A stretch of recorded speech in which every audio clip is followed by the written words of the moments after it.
Hi everyone. So my vulnerable population is people with chronic anxiety. And all right, so a little recap about the health concerns.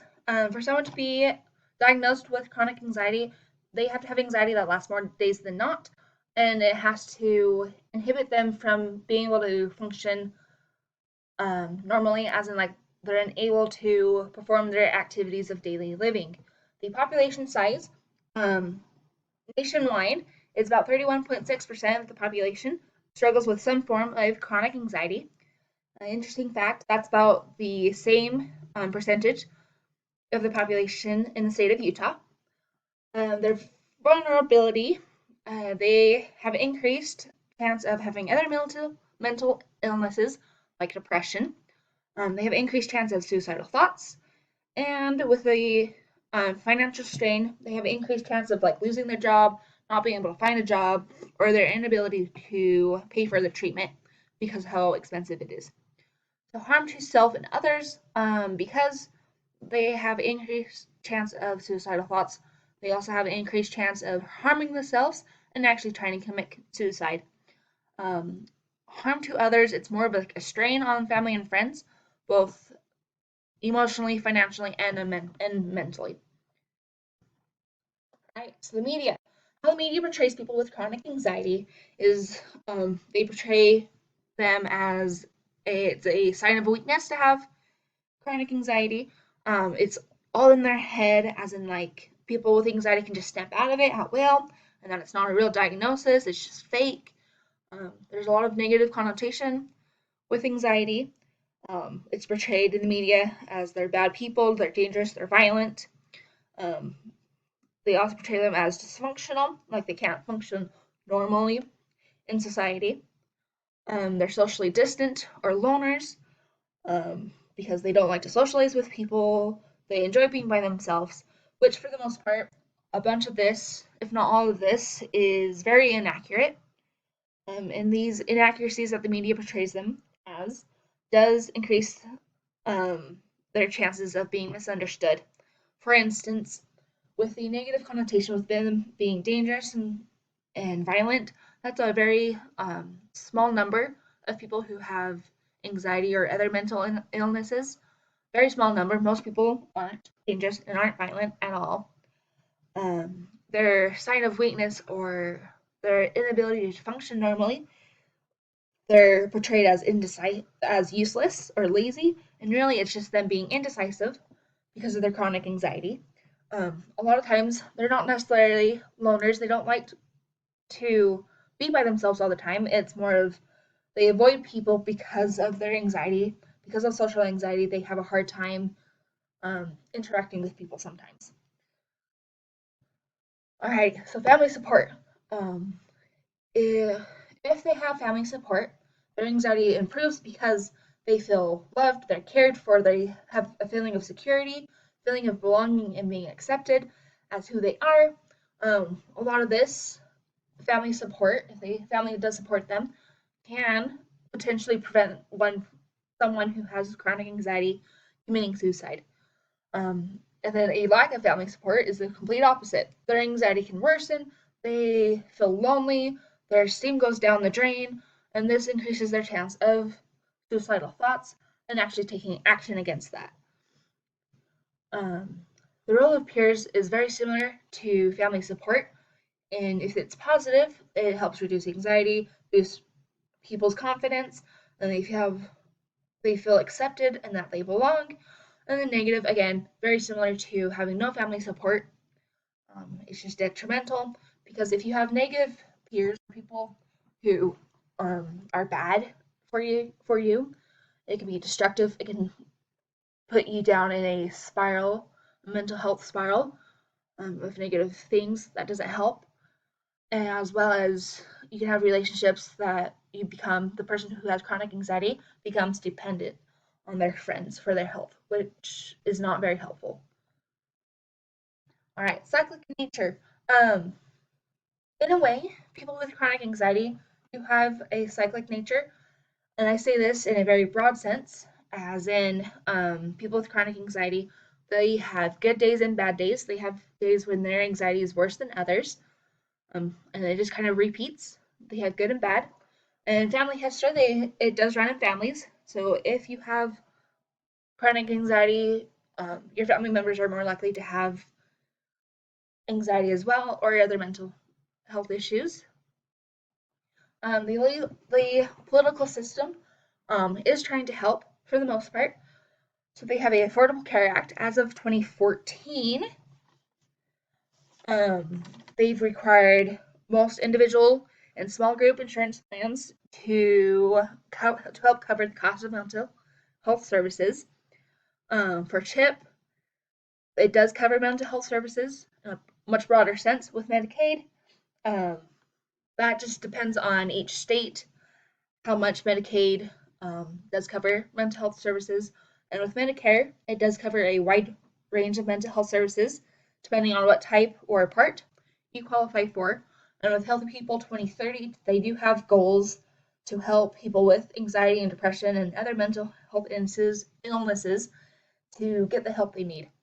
The only problem with that, with all of that, is, for example, Healthy People 2030, these goals that they have are really actually just in a developmental stage, which means they haven't even figured out how they can accomplish that.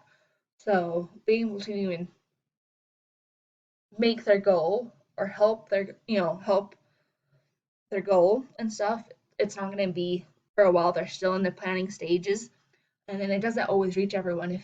If you don't have Medicare, or you don't have Medicaid, or if you are uninsured, then all this help that's listed actually doesn't help you at all. And you just end up paying out of pocket yourself, which is very expensive. So, potential barriers, there's a lot of stigmas against people with chronic anxiety and other mental illnesses. Um, their stigmas are they're people with chronic anxiety, they're portrayed as people who are incompetent, unpredictable, and unreliable because they can't perform tasks, they can't complete tasks on time, and that again is just their anxiety they're struggling with, or they're portrayed as being dangerous or violent, and that is very few people who have um, this mental illness actually are. They're portrayed as not normal, which means they're different, they're going to be bullied, have an increased chance of being bullied, and so to prevent people bullying them or being labeled incompetent, unreliable, a lot of people avoid getting help. They ignore their mental health and end up bottling it, which in the end, in the long run, makes things worse. So their socioeconomic status. People with chronic anxiety do struggle with unemployment. They struggle with finding a job or keeping a job, with poverty, financial strain. Really, um, it's really hard getting the help they need, and it costs a whole bunch. Low education. A lot of people who have chronic anxiety don't go on to get higher education. And then with the uninsured versus insured, just a little recap because I've already talked about this, is if you don't have insurance, then any help that you might get, if you try to get some help, is very expensive because you have to pay out of pocket. For those who are insured, it depends on your insurance, how much they actually will help you. And so that's a problem. It's a struggle they have. All right, so racial cultures. Um,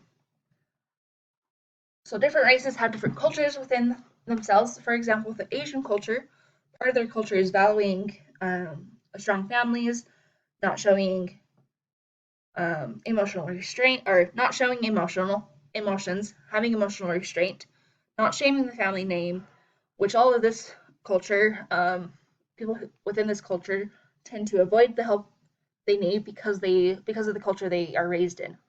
With African American culture and a lot of other cultural groups. A lot of them don't trust the mental health system, um, and so they just avoid getting help because they don't trust it. With the Caribbean blacks, some of their culture is a lot of the kids will live in the Caribbeans with their grandparents until they're teenagers, and then they move to the Americas to live with their parents who they don't know. And so that transition from a different culture, different country, to even strangers basically can cause anxiety for them. With the ethnicity prevalence in order, whites are more likely to have chronic anxiety, then African Americans, then Hispanics, and then Asian Americans. Some little fun facts about that is African Americans are more likely to have anxiety that is more severe, and then whites are more have an increased chance of having anxiety later in their life. All right, so religion does help improve their mental health and does help decrease anxiety. In fact, religion can help to some degree prevent anxiety and other mental illnesses. Um, Religion is a really good resource for coping skills because religion usually teaches you ways to live like a healthier, holistic life.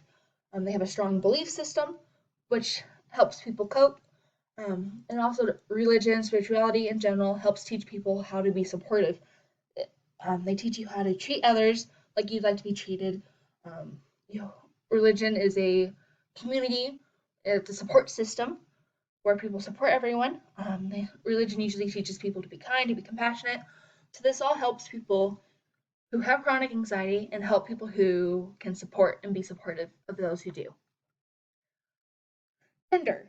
So males do have a health disparity with this because men typically are supposed to like man up.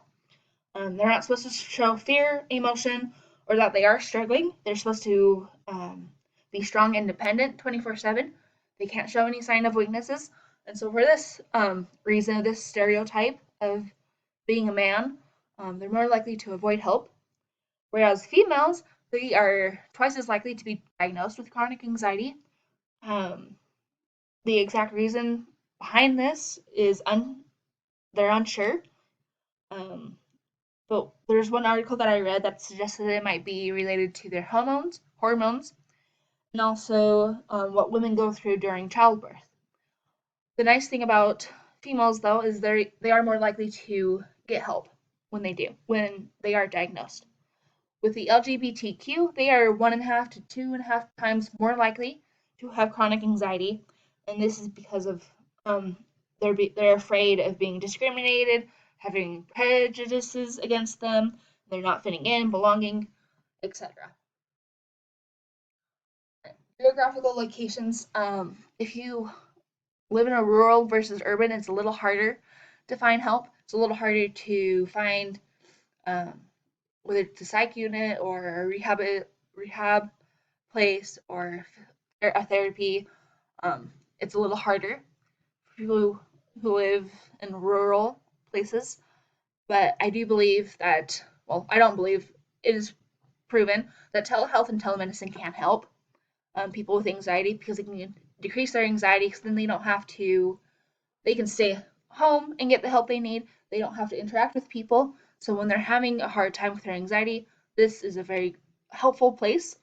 And it also increases their availability to be able to get the help they need. All right. So some biases. So implicit biases that people might have with people with chronic anxiety is a lot of people think it's not a real problem. It's not a real medical diagnosis. That it's all just in their head. Again, people think they can just snap out of it at will. A lot of people think that those who have chronic anxiety are incapable of performing tasks, incapable of doing things. And then explicit, a lot of people with chronic anxiety are portrayed as being antisocial because they like to do their own thing. They don't like to interact with people. They're lazy or they're irresponsible, which again is not true, but these are some of the biases that people have against people with chronic anxiety. And that's it. These are my references, and thank you so much.